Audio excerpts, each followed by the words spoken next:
Une publicité a atteint son but si on se souvient d'elle, si elle reste marquée dans notre mémoire. La mémoire, c'est justement un espace qu'on a cru pendant longtemps inviolable. Mais en réalité, aujourd'hui, les chercheurs savent que nos souvenirs sont malléables et qu'il est donc possible de les manipuler. Le professeur Martial van der Linden de l'Université de Genève est un des quelques spécialistes mondiaux de la mémoire et de ses mécanismes.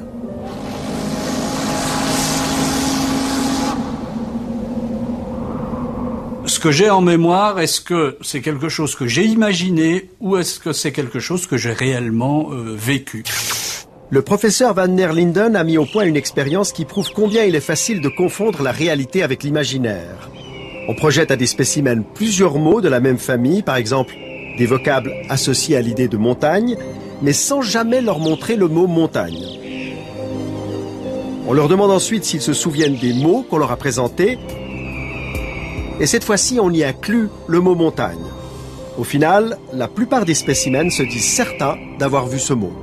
En ayant vu les différents mots reliés au mot montagne qui n'a pas été présenté, la personne, elle a généré, ou le mot a été associé automatiquement, elle a vu une montagne, ou elle a associé tout ça au mot montagne. Et ultérieurement, elle ne peut pas faire la distinction entre ce qu'elle a imaginé et ce qu'on lui a présenté. Et d'une certaine manière, elle l'a en mémoire puisqu'elle l'a généré. De quoi remettre en question l'idée d'une mémoire infaillible. La plupart des chercheurs actuellement dans le domaine de la mémoire considèrent effectivement que la mémoire, c'est un processus de construction. Quand on met en mémoire, on construit un souvenir en fonction de nos croyances, de nos valeurs, de nos buts, de nos conflits. Et de la même manière, quand on récupère un souvenir, on va récupérer ce qui correspond à nos buts, nos croyances, nos valeurs. Donc c'est vraiment un processus de construction. On est loin de la métaphore de l'ordinateur ou de l'appareil photographique. Vous voulez dire quoi, du disque dur qu'on aurait... Voilà, on construit nos souvenirs. Une chercheuse américaine a poussé l'exercice plus loin. Elle a réussi à implanter sciemment dans la mémoire de plusieurs personnes le souvenir d'événements qui ne s'étaient jamais produits. L'une des choses qui m'a impressionnée, c'est que lorsque nous avons essayé d'implanter des souvenirs totalement faux dans la tête des gens, j'ai pu constater à quel point c'était facile à faire. Par exemple, nous avons réussi à faire croire à des gens que lorsqu'ils avaient 5 ou 6 ans, ils s'étaient perdus dans un centre commercial, en leur mentionnant un lieu précis et en citant des personnes présentes. Nous avons réussi à ce que ces gens se souviennent de cette expérience qui était totalement inventée. Et pour y parvenir, nous leur avons dit que leur mère ou leur père nous avait raconté ce qui leur était arrivé quand ils avaient 5 ou 6 ans. Et nous leur avons demandé ce dont ils se souvenaient. Ensuite, nous leur avons raconté quelques détails de cette histoire inventée, cette expérience de s'être perdu, d'avoir peur, d'avoir pleuré, et puis d'avoir été retrouvés et remis à leur famille.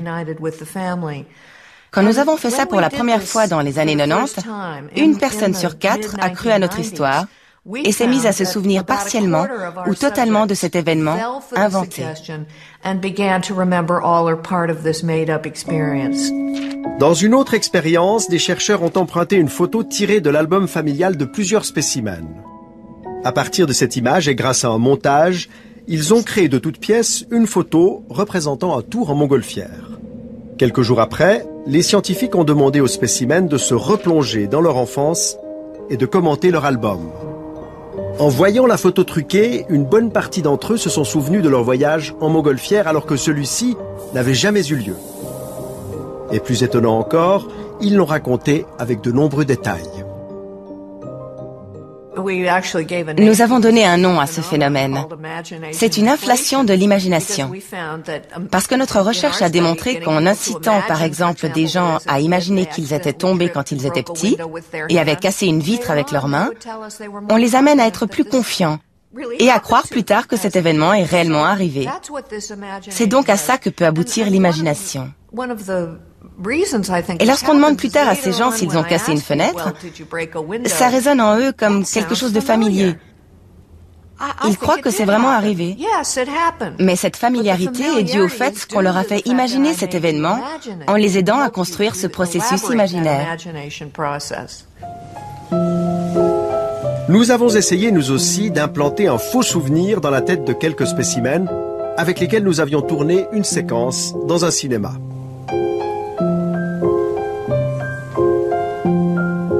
Quelques mois plus tard, nous les avons invités à un apéritif. À cette occasion, nous leur avons raconté une fausse anecdote soi-disant survenue lors du tournage. Nous leur avons fait croire que Luna, une petite fille devenue notre complice pour l'occasion, était présente dans le cinéma ce jour-là. Moi, je me souviens de toi, Luna. Et qu'elle avait renversé du café sur le pantalon de Luigi. Heureusement que tu te rappelles toi aussi. Au cinéma? Vous étiez là, vous, quand Luna nous servait les cafés, puis c'est avant qu'on tourne, quoi. C'était la honte. Elle a renversé le truc. Pour bien implanter ce faux souvenir dans leur mémoire, nous avons utilisé une vraie photo du tournage, mais en y ajoutant la petite Luna. Durant l'été, nous avons envoyé ce photomontage parmi d'autres photos souvenirs à nos spécimens. À l'automne, nous leur avons demandé de nous raconter quelques anecdotes sur le tournage. Bonjour. La présence de la petite Luna, allait-elle faire partie de ces souvenirs? Notre expérience a-t-elle marché? Quand je suis arrivée, elle devait être à la caisse. Donc je l'ai juste aperçue. Elle était dans la cage à l'entrée, où il y avait les biscuits, où on servait les cafés. Hein. Mais après, je me rappelle vraiment pas. Caroline, elle, ne se souvient pas de la tache de café, mais elle garde un souvenir très précis de Luna. Alors, Luna, je me souviens plutôt comme une petite fille un peu timide. Je l'ai pas personnellement beaucoup côtoyée pendant cette journée-là. Je me souviens d'elle quand elle est entrée dans le cinéma.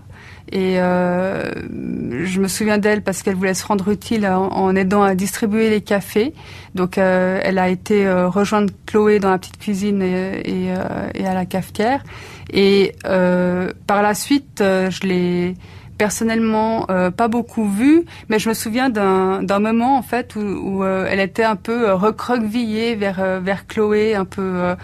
Donc je l'ai sentie assez timide en fait, et c'est l'image que j'en ai gardée d'elle. C'était une petite fille, visage un peu triste, en tout cas un peu fermé vers la machine à café. Durant cette interview, ce qu'on a essayé de faire avec vous, c'est de vous faire rappeler d'un souvenir qui est faux. Parce que la petite fille qui est sur cette photo, c'est une photomontage. C'est un photomontage. Il n'y a jamais eu de petite fille ce jour-là au cinéma. J'y crois pas. On l'a inventée de toutes pièces, cette petite fille. Et peu à peu, vous êtes arrivé à vous en souvenir. Si c'est vrai, je tombe des nues et je me rends compte à quel point on est manipulé. Et là, ça me vexe un petit peu, en fin de compte.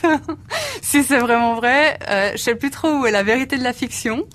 Et je suis impressionnée de voir à quel point on peut croire à une histoire aussi facilement. C'est-à-dire que la manière dont ça a été discuté, qu'on en a reparlé, pour moi, ça avait vraiment eu lieu. Ça avait vraiment eu lieu, même si je l'avais pas vu moi-même. Et heureusement que j'ai pas essayé de faire croire que je l'avais vu moi-même, parce que sinon je me sentirais encore plus mal. Mais c'est comme si vous vous en rappeliez de cette petite fille ce jour-là. Complètement, tout à fait. Et j'ai vraiment l'impression, mais non, elle était là, je suis sûre qu'elle était là.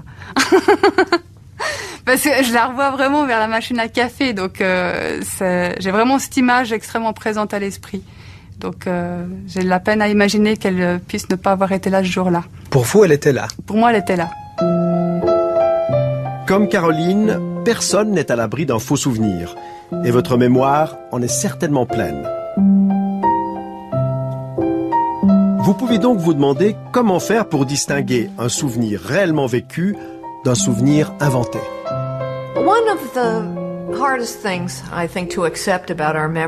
L'une des choses les plus difficiles à accepter concernant notre mémoire, c'est que, sans vérification, il n'y a aucun moyen valable de savoir si un souvenir est vrai ou s'il est produit de l'imagination, des rêves ou d'un autre processus.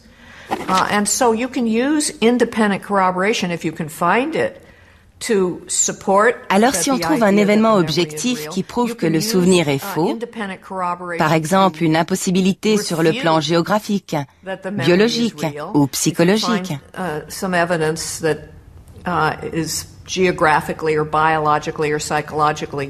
alors on sait que ce souvenir est inexact. Mais sans cet événement objectif, il est quasiment impossible de faire la différence entre un vrai souvenir et un faux.